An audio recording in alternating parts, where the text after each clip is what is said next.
Hello మామ, అందరు ఎట్లు అందరు మంచిగా ఉన్నారు అనుకుంటున్నా. ఈ ర్యాపిడో ఏంది మామ ఇట్లా అయిపోయాడు? ఊబర్ కంటే హీనంగా అయిపోయింది ఏంది మామ? ఊబర్ అయినా మంచిగా 6 కిలోమీటర్లకి 7 కిలోమీటర్లకు ₹100 ఇస్తే, ఈ ర్యాపిడో అయితే 10 కిలోమీటర్లకు ₹130 ₹140 చూపిస్తుంది కాచిగూడలో. ఈ ర్యాపిడో కూడా నేర్చుకునే ఊబర్ చూసి మళ్ళీ కాంటాక్ట్ అయ్యారేమో ఇద్దరు కలిసి మనకు పైసలు ఇవ్వద్దని. ఓలోడ్ అయితే బుకింగ్లే ఇస్తలేడు ఒక్కటి కూడా. ఈ 1 కిలోమీటర్కి ₹53 అంట.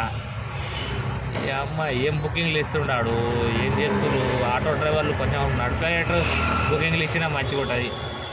పొద్దున 8 అవుతుంది అయినా కానీ ఎండ కొడతలేదు, చలి మస్తు ఇస్తుంది. బయట పోయి ప్యాసింజర్లు మాట్లాడదామంటే ప్యాసింజర్లు కూడా లేరు, బుకింగ్ లేదు అంటే బుకింగ్లు కూడా ఇస్తలేరు. ఇట్లయితే ఎట్లమ్మా మనము ఎట్లా నడపాలి ఆటో?